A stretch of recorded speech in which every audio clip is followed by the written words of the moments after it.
50। Yes sir. लेकिन ये 90 plus 60 ये हो गया 150, 150 प्लस 90 240, 240 प्लस 70 310 आया। तो आप सभी का आंसर 50 डिग्री आ गया।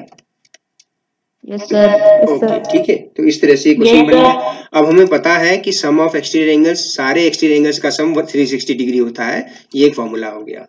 ठीक है, अगर हम रेगुलर पॉलीगन की बात कर रहे थे कि जैसे क्वेश्चन नंबर 2 में आया, क्वेश्चन नंबर 2 को मैं लिख देता हूं। क्वेश्चन नंबर 2 ऐसा कहता है कि बेटा find the measures of each exterior angle of a regular polygon. ठीक है, जब हम रेगुलर पॉलीगन की बात करते हैं तो रेगुलर पॉलीगन में सारे एक्सटीरियर एंगल क्या होते हैं? 360। मैंने क्या पूछा? रेगुलर पॉलीगन में क्या सारे एक्सटीरियर एंगल्स आपस में बराबर होते हैं? Yes sir. है ना, ये हमने देखा हुआ है कि सारे एंगल्स अगर बराबर होंगे तो अगर किसी में 9 साइड्स हैं, अगर किसी पॉलीगन में 9 साइड्स हैं तो एक्सटीरियर एंगल ईच एक्सटीरियर क्या होगा, है ना, ये आपको बताना है। तो आप लिखेंगे major of each exterior angle, since it is a regular polygon, therefore every exterior angle will be equal in measure, and we know that what it will be equal to 360 degree divided by number of sides. Clear है ये? Yes sir. है ना? Yes sir. एक polygon है जिसमें number of sides दी है, आपको each exterior angle का मेजर निकालना है, तो आप क्या करेंगे 360 डिग्री में नंबर ऑफ साइड से डिवाइड कर देंगे, तो each exterior angle will B 40 degree each, 9 4 36, तो each exterior angle will B 40 degree. ठीक है, हमें ये फॉर्मूला पता था, हमने तुरंत पता कर लिया, है ना, कि sum of all angles of a regular polygon, sum of all exterior angles of a regular polygon also is 360 degree. अगर उसमें n नंबर ऑफ साइड्स हैं इनटू प्रत्येक एक्सटीरियर एंगल का सम एंगल इक्वल है, तो ये 360 डिग्री होगा। तो एक्सटीरियर एंगल यहां से क्या मिल गया? 360 डिग्री अपॉन n, इसी को सॉल्व करके मिल गया, है ना? ठीक है ना? तो इस तरह से हो जाएगा। आप देखिए वैसे भी कर सकते हैं, x plus x plus x plus x, ऐसे 9 टाइम्स आप ऐड करिए, इज इक्वल टू 360 डिग्री, यही तो होगा, है ना? तो यानी कि क्या हो गया 9x is equal to 360 degree. तो x जो है प्रत्येक एक्सटीरियर एंगल की मेजर है, तो ये क्या आ गया x is equal to 360 degree upon 9। यही फॉर्मूला तो हमने लिखा है यहाँ पे, है कि नहीं? अगर आपको फॉर्मूला याद नहीं है तो आप ऐसे भी कर सकते हैं, है ना? तो यही फॉर्मूला है डायरेक्ट आपका। ठीक हो गया? ठीक है ना बेटे? अच्छा, एक चीज और हमको हमें एक चीज और इससे समझ में आती है, किसी रेगुलर पॉलीगन का जो एक्सटीरियर एंगल होगा वो हमेशा 360 डिग्री का फैक्टर होगा। हमेशा क्या होगा? 360 डिग्री का फैक्टर होगा, जितने भी फैक्टर्स होंगे। ठीक हो गया? फैक्टर ऑफ 360 डिग्री, जो नंबर ऑफ साइड्स होंगी वो फैक्टर ऑफ 360 डिग्री होगी। इसी तरह से एक्सटीरियर एंगल भी फैक्टर होगा 360 का। ठीक हो गया? तो ये चीज आप ध्यान में रखिए। सेकंड पार्ट देखिए, अगर एक रेगुलर पॉलीगन में 15 साइड्स हैं, if there are 15 sides in a regular polygon, okay, then measure of each exterior angle will be 24 360 degree upon 15, है कि नहीं, अपॉन नंबर ऑफ साइड्स। ठीक है, आप इसको ऐसे लिखेंगे तो 24 आ रहा है, यस है ना? सर। तो 24 डिग्री आया है प्रत्येक एक्सटीरियर एंगल का मेजर। ठीक हो गया? क्वेश्चन नंबर 3 देखिए सर। ठीक है, जब रेगुलर पॉलीगन होता है तो सारे एंगल्स इक्वल होते हैं, तो इसलिए ये फॉर्मूला इस तरह का बन गया। ओके बेटा? ठीक है? Yes sir. ठीक है, ये हो गया। अब तीसरा क्वेश्चन देखिए,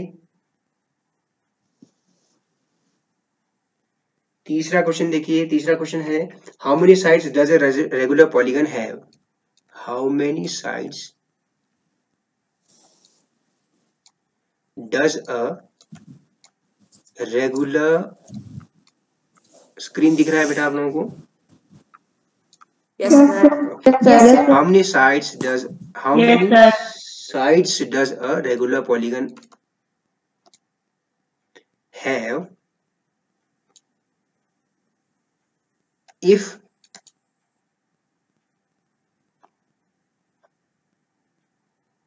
the measure of each exterior angle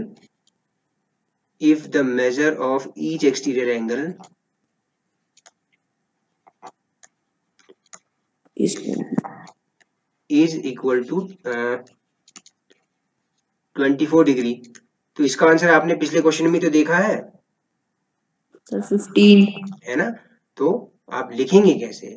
ठीक है, आपने क्या किया, आपने 360 डिग्री में प्रत्येक एक्सटीरियर एंगल्स जो है उससे डिवाइड कर दिया आपने। तो आप क्या कहेंगे, number of sides is equal to 360 degree upon measure of each exterior angle.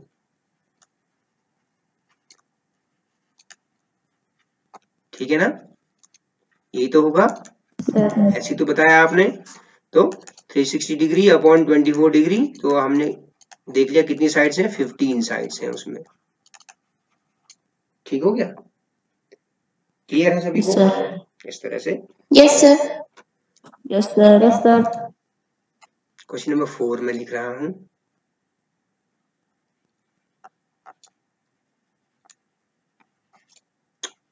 how many sides does a regular polygon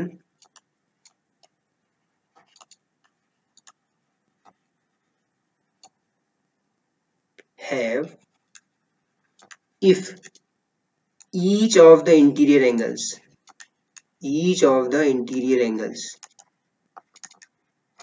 अब यहाँ एक्सटीरियर नहीं लिखा, यहाँ क्या लिखा हुआ है, इंटीरियर लिखा है।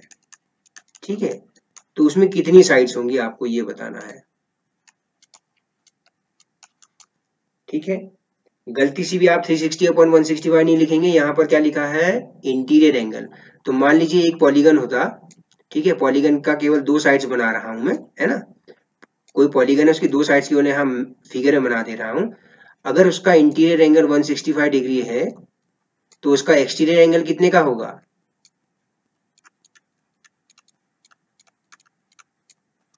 165 डिग्री का एक्सटीरियर एंगल कितना होगा, 15 डिग्री। 180 माइनस 165 है ना, लीनियर पेयर से। सभी की समझ में आ रहा है? Yes sir. तो क्योंकि एक रेगुलर पॉलीगन है, every interior angle is of equal measure, तो that means every exterior angle will also be equal measure। तो अगर इंटीरियर एंगल 165 डिग्री है तो एक्सटीरियर एंगल क्या होगा उस पॉलीगन का, 15 डिग्री। प्रत्येक एक्सटीरियर एंगल 15 डिग्री का होगा। ठीक हो गया? आप ऐसे लिखेंगे, the sum of interior angle and exterior angle is 180 degree. आप ब्रैकेट में लिख दीजिए लीनियर पेयर। ठीक है, तो इसलिए सो ईच एक्सटीरियर एंगल, इस फिगर को भी किनारे में बना लीजिएगा। So each exterior angle will be equal to 180 minus 165 that is 15 degree. अब आप बताइए मुझे कितनी साइड्स होंगी इसमें, 24। तो number of sides in this regular polygon will be the sum of all angles is 360 degree divided by measure of each exterior angle। ठीक है, तो फिर से वो 24 ही आएगा। देखिए 360, क्वेश्चन को थोड़ा सा घुमा के पूछा गया है आपसे, तो that is what, 24 sides. Clear है सभी को? Yes, sir. है ना, ये चीज ध्यान रखनी है आपने। ओके, ठीक है बच्चों? Yes, sir. Yes, sir. बहुत ही इंपॉर्टेंट क्वेश्चंस हैं इसके। 3 क्वेश्चंस जो हैं एक ही तरीके के हैं लेकिन अलग अलग तरीके से पूछे गए हैं। ठीक हो गया? तो इनको ध्यान से एक बार दोबारा से सॉल्व कीजिएगा। 5th का ए पार्ट है, is it possible to have a regular polygon? क्या एक ऐसा रेगुलर पॉलीगन बनाया जा सकता है with each exterior angle 22 degree? With each exterior angle 22 degree. क्या कोई ऐसा पॉलीगन बनाया जा सकता है जिसमें प्रत्येक एक्सटीरियर एंगल जो है 22 डिग्री का होगा?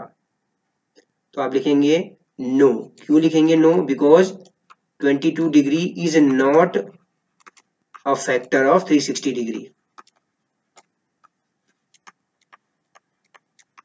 Because 22 degree is not a factor of 360 degree. आप खुद देखिए, अगर नंबर ऑफ साइड्स किसी रेगुलर पॉलीगन की निकालनी होती है तो हम क्या करते हैं, 360 में डिवाइड करते हैं major of each exterior angle,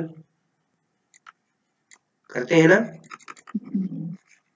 sir. तो अगर मैं 360 को 22 से डिवाइड करूंगा तो मुझे क्लियरली जो है ये डेसिमल में आएगा। तो ये क्लियरली क्या होगा, डेसिमल में आएगा। तो ये आएगा 16.36 16.3636 ऐसे ही करके आता रहेगा। तो क्या ये होल नंबर है, नंबर ऑफ साइड्स डेसिमल में हो सकती है? नहीं हो सकती है। तो इसका मतलब क्या है कि अगर 22 डिग्री अगर होना होगा तो 22 डिग्री को 360 डिग्री का फैक्टर होना चाहिए, जो कि है होता नहीं है। तो इसीलिए किसी रेगुलर पॉलीगन का एक्सटीरियर एंगल 22 डिग्री नहीं हो सकता बेटा। ठीक हो गया बेटा? क्लियर है सभी को? है ना? Yes sir. ये है। इसी तरह से सेकंड पार्ट पूछता है, can it be an interior angle? यानी कि क्या 22 डिग्री एक इंटीरियर एंगल हो सकता है रेगुलर पॉलीगन का? No sir. नो बात सर। देखिए, यहाँ पर रेगुलर पॉलीगन की हो रही है, ठीक है, रेगुलर पॉलीगन की ही हो रही है, पॉलीगन की नहीं हो रही है, रेगुलर पॉलीगन की हो रही है। ठीक है, तो वाई? फिर से देखिए, अगर if interior angle is 22 degree, अगर इंटीरियर एंगल 20 डिग्री है, then exterior angle will be 180 minus 22, है ना? तो 180 माइनस 22 कितना हो गया? 158 डिग्री। तो फिर से देखिए, 158 तो फैक्टर है ही नहीं, 158 degree is not a factor of 360 degree. तो कहने का मतलब क्या है? सो 22 degree can not be interior angle of a regular polygon. ठीक है बेटा? क्लियर है सभी को? Yes sir. ठीक है, तो इसीलिए मैंने आपको स्टार्टिंग में ही बताया था कि इससे, इस फॉर्मूले से हमें ये चीज समझ में आती है कि नंबर ऑफ साइड्स या मेजर ऑफ एक्सटीरियर एंगल हमेशा 360 डिग्री का फैक्टर होगा, तभी कंप्लीटली डिवाइड करेगा। ठीक हो गया? तो इसीलिए यहाँ पर अगर इंटीरियर एंगल रेगुलर पॉलीगन का 22 डिग्री है तो उसका एक्सटीरियर एंगल होगा 158 डिग्री, और 158 तो नंबर ऑफ साइड्स निकालने के लिए हम क्या करते, 360 अपॉन 158 करते। अभी तो कंप्लीटली डिवाइड होता ही नहीं, ये क्या होता, कंप्लीटली डिवाइड नहीं होता, ये तो 2.27 समथिंग आएगा। तो इसीलिए हम कहते हैं कि फैक्टर होना जरूरी है। Number of sides should also be factor of 360 degree. Similarly, measure of each exterior angle should also be factor of 360 degree. प्रत्येक एक्सटीरियर एंगल भी 360 डिग्री का फैक्टर होना चाहिए। क्लियर है सभी को बेटा? Yes sir.